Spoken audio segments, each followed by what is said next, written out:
Video like जरूर कर लीजिए और ऐसे वीडियो लगातार फ्री में पाने के लिए चैनल को तुरंत सब्सक्राइब कर लीजिए और बेल आइकन को जरूर टैप कर लीजिए ताकि आगे भी सारे वीडियो आपको मिलते रहे। यूट्यूब में फॉलो करते हैं तो प्लीज ये वाला फ्री टेलीग्राम चैनल जरूर ज्वाइन कर लीजिएगा। सारे नोटिफिकेशन सारे अपडेट यहीं पे आते हैं, ध्यान रखिए। नमस्कार दोस्तों, मिडीवल हिस्ट्री के एक और लेक्चर में आपका स्वागत है। आज हम लोग फिर अपना लेक्चर को मिडीवल हिस्ट्री के कंटिन्यू करेंगे। आज लोदी वंश के बारे में पढ़ेंगे। इससे पहले मैंने आपको स्लेव, खिलजी, तुगलक, सैयद, इन सब के बारे में बता दिया है, प्लेलिस्ट बना दी है, उसको आप देख सकते हो। बाकी इसके कंप्लीट आप अगर वीडियो क्लासेस चाहते हो एकदम प्रिंटेड पिक्चर्स के फॉर्म में, कलरफुल फॉर्म में, बिना ये PDF वाले, तो आप हमारे पेड ग्रुप्स को ज्वाइन करके क्लासेस ले सकते हो, जिसमें आपको बहुत ही बढ़िया कंटेंट मिलेगा वीडियोज़ का, बिना PDF के फॉर्म का पढ़ने का। इसमें तो आपको PDF फॉर्म मिलेगी, स्टडी मटेरियल पूरा मिल जाएगा, पेड ग्रुप, पेड क्विज सब आपको मिलेगा। अगर आप ज्वाइन करना चाहते हो तो आप इन नंबरों पे कांटेक्ट करके अपने आप को एडमिशन अपना ले सकते हैं आप, ठीक है। चलिए, तो सबसे पहले लोदी वंश का संस्थापक कौन था? आपके एग्जाम में पूछेगा लोदी वंश का संस्थापक, तो बहलोल लोदी। कौन था बहलोल लोदी? 1451 से 1489। टाइम पीरियड याद रखना पड़ेगा, बस 3 राजा हैं, बहलोल लोदी, सिकंदर लोदी, इब्राहिम लोदी। कौन है? Bahlol Lodi, Sikandar Lodi, Ibrahim Lodi. Bahlol, Sikandar, Ibrahim. Time period again फिर से बता रहा हूँ, याद रखना पड़ेगा। पूरा जो लोदी वंश रहा है 1451 से 1526 रहा है। 1451 से 1526, 1451 से 1489 रहेगा बहलोल लोदी, 1489 से 1570 रहेगा आपका सिकंदर लोदी, इब्राहिम लोदी 1517 से 1526 रहेगा, ठीक है। अब बहलोल लोदी जो था, इसकी उपाधि क्या थी? गाजी की उपाधि इसने ली थी। इस्लाम खां की उपाधि ली थी। कौन कौन सी? गाजी और इस्लाम खां। प्राचीन काल में बिंदुसार तथा मध्यकाल में बहलोल लोदी सिजेरियन तकनीक से जन्म लेने वाले शासक है। मतलब ऑपरेशन से जो ऑपरेट हुआ, एक तरह से पेट फाड़ के निकाला गया, जिनको किसको? बिंदुसार। मैंने बताया था चंद्रगुप्त मौर्य का जो बेटा था बिंदुसार, वो जो चाणक्य थे, उन्होंने तलवार से ऐसे चीर दिया था, कहते हैं, तब जाके उसके मत्थे पे एक तलवार की नोक भी लग गई थी बच्चे की, इसलिए बिंदुसार नाम पड़ा था। और ऐसे ही बहलोल लोदी था। ये दोनों सिजेरियन तकनीकी से होते हैं, मतलब ऑपरेट हो गए एक तरह से। इसका 2 बार राज्याभिषेक हुआ था। किसका? बहलोल लोदी का 2 बार राज्याभिषेक हुआ है। फिरोज तुगलक, बहलोल लोदी, इब्राहिम लोदी, शेरशाह सूरी और औरंगजेब और शिवाजी, इनका 2 बार राज्याभिषेक हुआ। ये भी याद रखना, एग्जाम में पूछ सकता है आपसे कि किन शासकों का 2 बार राज्याभिषेक हुआ है। तो फिरोज तुगलक है, बहलोल लोदी है, इब्राहिम लोदी है, शेरशाह सूरी है, औरंगजेब है, शिवाजी है, ठीक है। इनका 2 बार हुआ है। 1484 ईस्वी में शर्की वंश के अंतिम शासक सुल्तान हुसैन शाह शर्की से जौनपुर जीत लिया था इन्होंने। जौनपुर कब जीता था?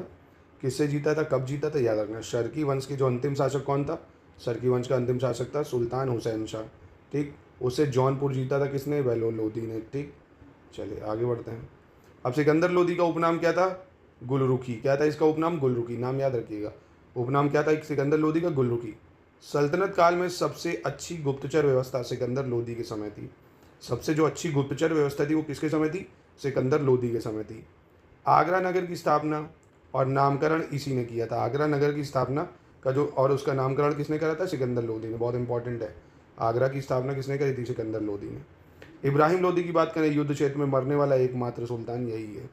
युद्ध क्षेत्र में मरने वाला एकमात्र सुल्तान कौन है? तो युद्ध क्षेत्र में मरने वाला एकमात्र सुल्तान इब्राहिम लोदी है, ठीक है। बाबर ने इब्राहिम लोदी को अनपरखा सूरमा और कंजूस कहा है। क्या कहा है? अनपरखा सूरमा और कंजूस कहा है इब्राहिम लोदी को, ठीक है। अब इसी को मार के फिर बाबर जो है अपना मुगल वंश की स्थापना कर लेगा। चलिए कुछ अदर फैक्ट्स देख लेते हैं।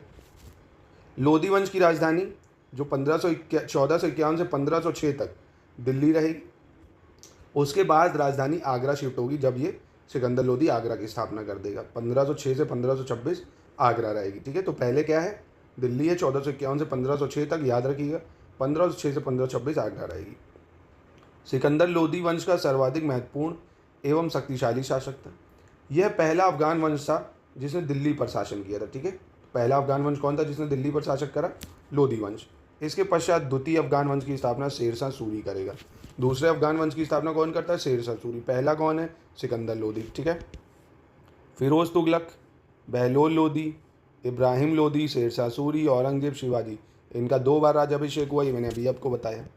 सिकंदर लोदी ने पुनः सैनिकों का हुलिया, चेहरा लिखने तथा घोड़ों को दागने का प्रथा जारी किया था। ये चीज़ याद रखना, घोड़े को दागने की प्रथा जारी करी की थी इससे पहले अलाउद्दीन खिलजी ने भी और सिकंदर लोदी ने भी। सिकंदर लोदी ने 500 बंदियों के साथ जैन हंस सूरी की प्रार्थना सुनकर मुक्त कर दिया था। सुल्तान ने जैन भिक्षु जम्बूजी को भूदान भी दिया था, ठीक है, जैनों को। सिकंदरा नामक गांव सिकंदर लोदी ने बसाया। जो सिकंदरा गांव है किसने बताया? सिकंदर लोदी ने। इसी सिकंदरा का नाम अकबर ने क्या कर दिया फिर? बहिश्ताबाद। क्या कर दिया था? बहिश्ताबाद। तो सिकंदराबाद बनाया सिकंदरा ने, बाद में अकबर ने उसको बहिश्ताबाद कर दिया। बहलोल लोदी के समय ग्वालियर का शासक कीर्ति सिंह। कौन? कीर्ति सिंह। सिकंदर लोदी के समय मान सिंह तथा इब्राहिम लोदी के समय मान सिंह। इसी के समय मान सिंह का पुत्र विक्रमादित्य शासक भी बना था। ठीक है, तो ये काफ़ी इंपॉर्टेंट पॉइंट्स मैंने आपको दिए, इसको शॉर्ट नोट्स बना के नोट जरूर करिएगा। ठीक है, चलिए अब सब राजाओं के बारे में एक बार डिटेल में थोड़ा थोड़ा देख लेते हैं जो एग्जाम के लिए रिलेवेंट है। सबसे पहले बहलोल लोदी, टाइम पीरियड याद रखना 1451 से 1489। इसी ने क्या करा था भैया? लोधी वंश की स्थापना करी। इसका और इम्पॉर्टेंट चीज़ें देखते हैं। लोधी वंश की स्थापना इसने करी। बहलोल शाह गाजी के नाम से सिंहासन पर बैठता है तथा अपने नाम का खुतबा पढ़वाता है। इसकी सबसे महत्वपूर्ण विजय जौनपुर की थी। पहली चीज़, बहलोल लोदी ने हिंदुओं के प्रति धार्मिक कट्टरता का व्यवहार नहीं किया था। ठीक है, मतलब थोड़ा सा सहिष्णु था ये।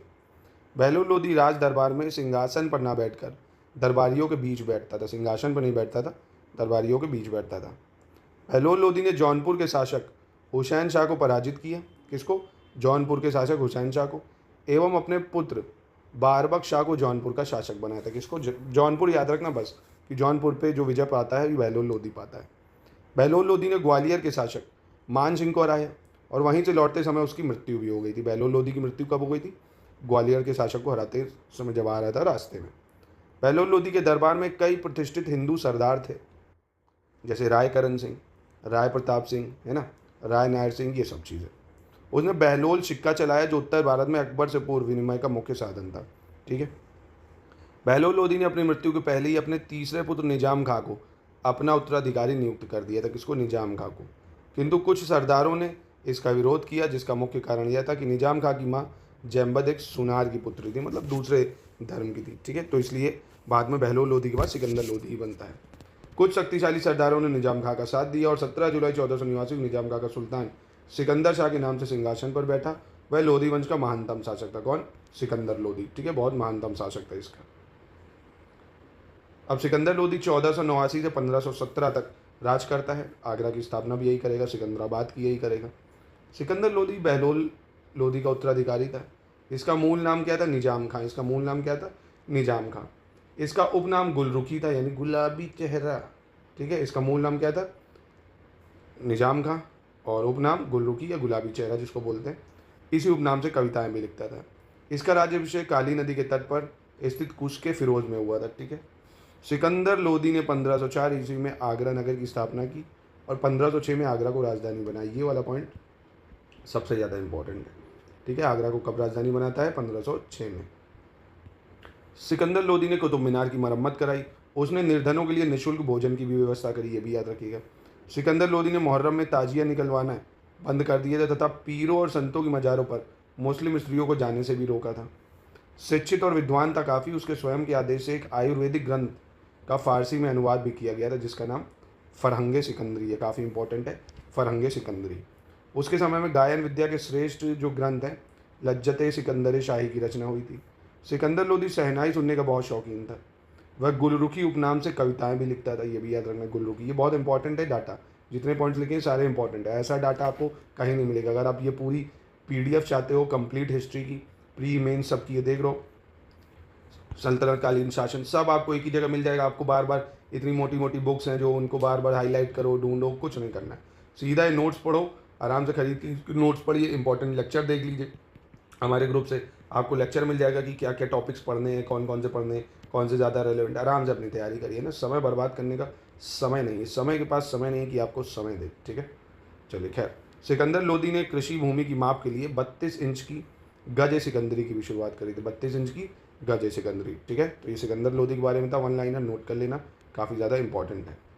अब देखते हैं हम लोग इब्राहिम लोदी लास्ट शासन 1517 से 1526 तक ये रूल करेगा। 1517 से 1526 इब्राहिम लोदी 2 बार राज्याभिषेक हुआ है। ठीक है, ये अंतिम लोदी सुल्तान था। कितनी बार हुआ है? 2 बार हुआ है।